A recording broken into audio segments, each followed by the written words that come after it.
Right, you've all got the pleasure of having me, my best togs, so to speak, this afternoon after a brief and uncharacteristic appearance in the district court, which wasn't without its speed wobbles, but we got there in the end. So I was going to do a really quick video because I realized Mike and I couldn't jump on last night and do our normal rant about all things sundry, including involving the law in New Zealand.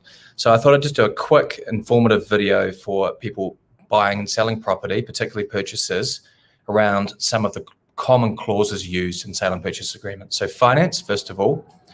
Finance clause, contrary to popular opinion, is not a clause which allows you to just get out of the agreement simply because you couldn't get the money to purchase the property.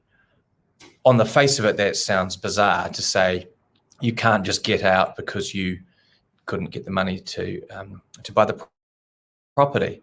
For example, if under the sale and purchase agreement, you have indicated that your lender of choice is ASB, and if ASB actually says, yes, we will lend you the money, but at in today's terms, it sounds bizarre saying this, unfavorable interest rate of 3.5% or 3.8% because of some black mark on your credit history or the leverage of your other properties, which would not be unheard of. If they've actually given you a formal offer and there is no further qualification to that term, the finance condition about the parameters on which you were able to get finance, it's tough bickies. You've got to go ahead. And if you cancel and the vendor knows you're a person of means and should be able to get finance, there's nothing that on the face of it would mean that they thought you wouldn't be able to get finance. It's just tough bickies. You're going to have to buy the property because they can sue you for either a forfeiture of the deposit up to 10% of the purchase price under the agreement, or for a loss of resale value within 12 months of the initial settlement date. So you've really got to watch out for that.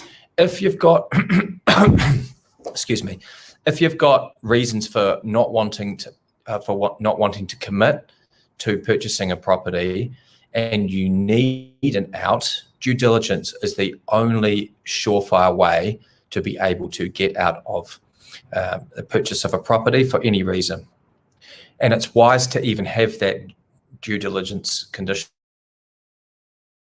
with your lawyer, and the lawyer will advise you that it's prudent to actually articulate in the clause that the purchaser shall not be obliged to give any reason for its decision to cancel for the non-satisfaction of this clause.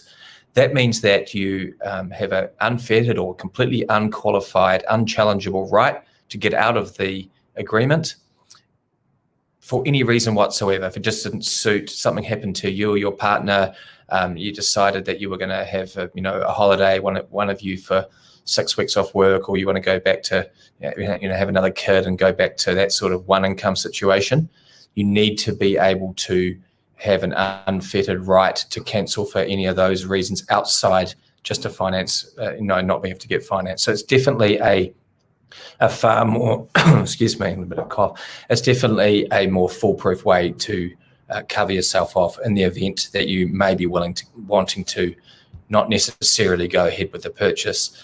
Lastly, I'm just going to really quickly touch on solicitor's approval clauses.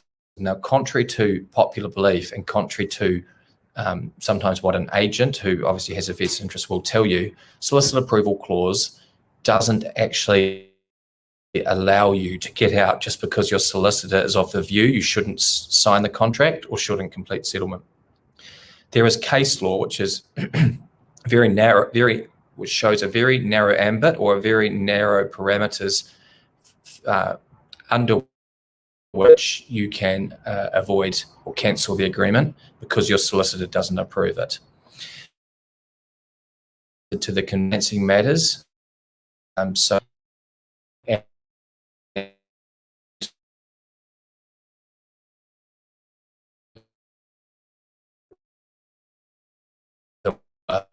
technical or esoteric case law around what it takes to